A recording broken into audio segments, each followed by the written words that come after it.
Hello everyone, कैसे हैं आप लोग। Welcome to NEET dreamers. हमने थर्मोडायनेमिक्स का लेक्चर 1 पढ़ लिया था, जिसमें हमने ऊष्मा पढ़ा था।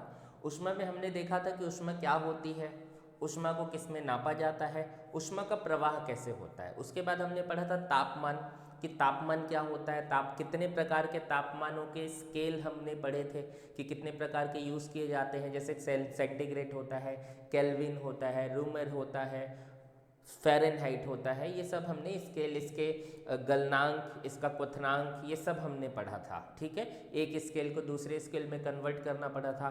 ऊष्मा के प्रकार पढ़े थे हमने कि ऊष्मा क्या क्या होती है। ठीक है, तो हमने 2 प्रकार की ऊष्मा पढ़ी थी। एक होता था विशिष्ट ऊष्मा। विशिष्ट ऊष्मा क्या होता था, जिसमें वस्तु का 1 ग्राम के पदार्थ का तापमान 1 डिग्री सेंटीग्रेड बढ़ाने के लिए जितनी ऊष्मा चाहिए रहती है, वही होती है विशिष्ट ऊष्मा। उसी के बाद हमने पढ़ा था गुप्त ऊष्मा। ठीक है, गुप्त ऊष्मा क्या होता है, किसी वस्तु के स्टेट में चेंज करना। ठीक है, वो द्रव है तो गैस बन जाए या ठोस बन जाए, ऐसे टाइप का। ये द्रव है तो गैस बन जाए या ठोस बन जाए। तो द्रव को गैस में, इसी को स्टेट बोलते हैं ना, कि अपनी अवस्था को परिवर्तन कर देना। तो जितना तापमान चाहिए उसको अपनी अवस्था में परिवर्तन करने के लिए नियत ताप पर, वही होता है गुप्त ऊष्मा। विशिष्ट ऊष्मा को एस से दिखाते थे, सी से दिखाते थे। सीपी सीवी 2 प्रकार का पढ़े थे। ठीक है, नियत दाब पर, नियत ताप पर, ये पढ़ लिए थे हमने। इतनी चीज़ें हमने पढ़ ली थी। अब हमें पढ़ना है आदर्श गैस समीकरण। आदर्श गैस समीकरण भी हम जानते हैं, कोई बहुत बड़ा चीज नहीं है। ठीक है, आदर्श गैस समीकरण, ये आदर्श गैस समीकरण भी हम जानते हैं, कोई बहुत बड़ी चीज नहीं है आदर्श गैस समीकरण। मुझे इसमें क्या करना है, मुझे पढ़ना है कि मैं इसका सबसे बेसिक चीज बताता हूं। कि जैसे मैं ऐसे लिख दिया PV is equal to nRT, ऐसे लिख दिया मैं। तो P मुझे पता है कि P जो है वो क्या है, दाब है। V जो है ये क्या है, आयतन है। ये जो है ये मोलों की संख्या है। ठीक है, और ये जो है ये गैस नियतांक है। हाँ, गैस नियतांक का मान क्या होता है, R इज इक्वल टू 8.314। ठीक है, और जो भी मात्रक होता है जूल पर केजी केल्विन, यही मात्रक होता है। या मोल केल्विन लिखते हैं अगर मोलों की संख्या लिख रहे हैं। ये मोलों की संख्या भी होती है और पदार्थ का द्रव्यमान भी लिखा जाता है, दोनों में है। तो अगर मोलों की संख्या लिख रहा हूं तो यहाँ मोल आ रहा है, और या पदार्थ का द्रव्यमान लिख रहा हूं तो इधर ही आएगा केजी केल्विन। केमिस्ट्री में ज़्यादातर ये यूज़ होता है। फिजिक्स में हम जब ये सब पढ़ेंगे तो इसमें ये यूज़ करेंगे। जब गैस पढ़ेंगे ना, तब हम मोलों की संख्या यूज़ करेंगे। अभी थर्मोडायनेमिक्स में ज़्यादातर ग्राम किलोग्राम ऐसे चलेगा। ठीक है, तो ये है। और T जो है वो तापमान है, और तापमान का मात्रक क्या होता है, ये होता है केल्विन। T जो है तापमान है, और तापमान का मात्रक क्या होता है, केल्विन। तो इतनी चीज़ें हम बेसिक चीज़ें जानते हैं। अब मुझे क्या करना है, मुझे ग्राफ बनाना है। मुझे क्या बनाना है, ग्राफ। ग्राफ बनाना है, तो ग्राफ में क्या करना है हमें, ग्राफ ये करना है कि जैसे इसमें हम क्या करते हैं, हम जैसे लिखते हैं x और y, इसी के बीच ग्राफ बनता है। कि ये जो होता है ये y अक्ष होता है, और ये जो होता है ये x अक्ष होता है। इसी दो में हम हमेशा क्या बनाते हैं, ग्राफ बनाते हैं। तो एक y अक्ष और एक x अक्ष। तो भाई मुझे क्या करना है, ये जो दोनों अक्ष है, ये दोनों अक्ष चर राशि होती है।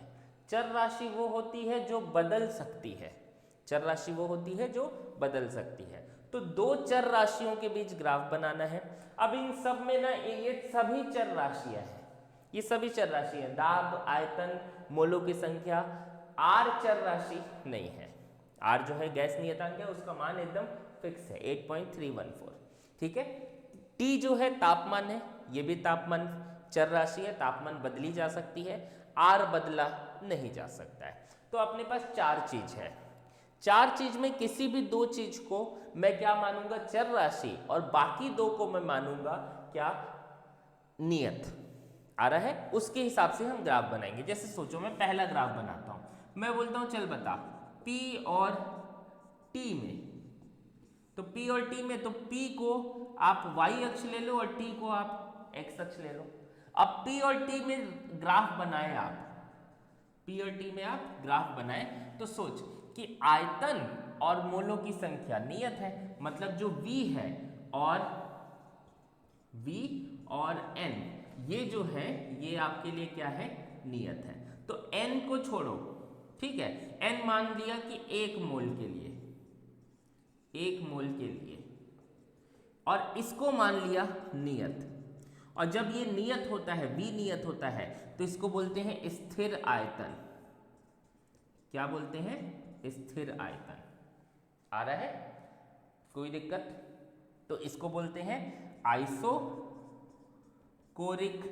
प्रोसेस, स्थिर आयतन का प्रक्रम, ठीक है, प्रोसेस। तो P और T में ग्राफ बनाना, तो देखो ये नियत है, ये नियत है, ये नियत है, कौन चर है, तो मैं ऐसे लिख दिया P और इधर लिख दिया N R बटे V और इधर आ गया T। ये तो पहले ही नियत है यार, N को मैं 1 मोल मान लिया तो हट गया, ठीक है, और V जो है वो आयतन है, तो आयतन भी मेरे को पता चल गया नियत है।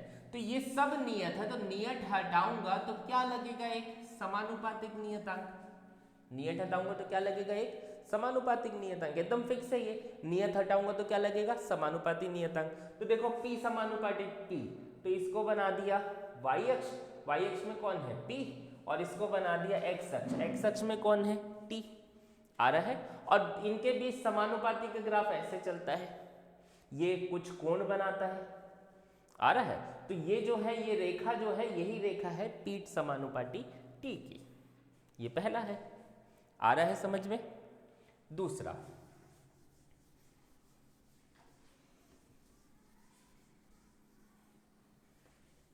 तो 2 चर लेना है और बाकी 2 को आपको नियत मानना है। जैसे मैं दूसरा ग्राफ बनाया, चल बता V और T में, V और T में तो क्या क्या नियत होगा, P नियत होगा और N तो हमेशा 1 मोल ही रहेगा। N हमेशा क्या रहेगा, 1 मोल। तो V नियत होगा, N तो हमेशा 1 मोल है, तो कैसे ग्राफ बनेगा, तो भाई ग्राफ बनेगा, इसी को क्या बोलते हैं, आइसोबारिक प्रोसेस। इसी को क्या बोलते हैं, आइसोबारिक समदाबी प्रक्रम। इसी को क्या बोलते हैं, समदाबी प्रक्रम, आइसोकोरिक। तो इसमें कैसे लिखूंगा, देखो V को यहां रखा, इधर हो गया NR बटे नीचे आ गया P इंटू हो गया T। ये तो नियत है पूरा चीज, तो V समानुपाती क्या हो गया, T। और समानुपाती का ग्राफ मुझे पता है कि ये x अक्ष, सॉरी ये y अक्ष, ये x अक्ष, तो देखो ये ग्राफ है V समानुपाती T। आ रहा है समझ में कि नहीं आ रहा है? ये छोटी छोटी बेटा चीजें हैं। जैसे मैं इसी में बना दिया, चल बता P और V में, P और V में तो कौन नियत रहेगा, नियत रहेगा T, और T नियत रहेगा तो इसको बोलेंगे स्थिर तापमान का प्रक्रम, और इसी को बोलते हैं समतापी प्रक्रम, और इसी को क्या बोलते हैं, आइसोथर्मल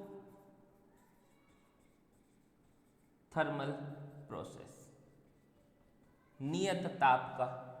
तो आइसोथर्मल में क्या है, इधर आ गया P और इधर क्या आ गया, देखो इधर क्या आ गया, P और V में बनाना है, तो इधर आ गया nRT बटा V। अब ये nRT तो पहले ही नियत है, तो P व्युत्क्रमानुपाती हो गया V के, P जो हो गया व्युत्क्रमानुपाती हो गया V के। और जब व्युत्क्रमानुपाती हो गया तो उसका ग्राफ तो बनाना बहुत आसान है कि भाई एक ये P बना दिया, एक ये V बना दिया, और व्युत्क्रमानुपात का ग्राफ ऐसे चलता है, कुछ कर्व बनाता है, और ये कर्व बनाएगा तो यही है P व्युत्क्रमानुपाती 1/V। नहीं आया? अरे आ रहा है, बहुत ज़्यादा टफ वाली चीज़ है नहीं, जितना टफ आप मानते हो रियल में उतना है नहीं है। आ रहा है समझ में? एकदम सिंपल सिंपल चीज़ें। तो तीनों के प्रक्रम का ग्राफ आपको समझ में आ गया, कोई भी दिक्कत? आ रहा है? ये आपका प्रक्रम था और इसी में आपका दाब था, ठीक है। अब इसमें कुछ कुछ इंपॉर्टेंट चीज़ें, जैसे इसी में ही बोले कि PV is equal to nRT में मैं अगर इसमें सोचूं, एक बेसिक गणित वाली चीज है, मैं बोलूं कि अगर ये दाब है तो दाब बढ़ रहा है, एरो लगाऊंगा तो दाब बढ़ेगा। दाब बढ़ने पे क्या होगा, आयतन जो होगा वो डाउन होगा। दाब और आयतन देखो व्युत्क्रमानुपाती है, तो अगर दाब बढ़ेगा तो आयतन डाउन होगा, और अगर दाब डाउन होगा तो आयतन बढ़ेगा। मतलब दाब और आयतन एक साथ नहीं बढ़ सकते, दाब और आयतन एक साथ नहीं बढ़ सकते, दोनों में से किसी एक को कम होना पड़ेगा दूसरे के बढ़ने के लिए। ये चीज समझ में आ रहा है, कोई दिक्कत? वैसे ही n और t में, n और t में, n और t भी गुणनफल में है, मतलब n बढ़ेगा तो t कभी नहीं बढ़ेगा, t कम होगा, और अगर t बढ़ेगा तो n कम होगा। आ रहा है समझ में? तो मोलों की संख्या अगर बढ़ेगी तो तापमान कम होगा, और मोलों की संख्या अगर कम होगी तो तापमान बढ़ेगा। ये चीज फिक्स है। तो अब सोचो कि अगर दाब बढ़ रहा है तो आयतन कम हो रहा है, और तापमान देखो इसके समानुपाती है, स्टार्टिंग में लिखे थे P समानुपाती T था, यहीं पर पहला वाला, तो तापमान भी क्या होगा, बढ़ेगा।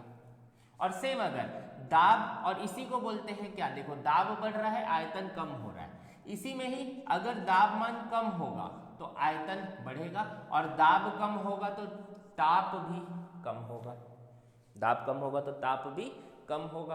कोई दिक्कत आ रहा है समझ में? तो ये एक तरीका है कि इसको बढ़ा दो तो इस समीकरण में कौन कौन बढ़ेगा, तो इसको बढ़ा दो तो ये पक्का कम होगा, आ रहा है, और ये पक्का बढ़ेगा।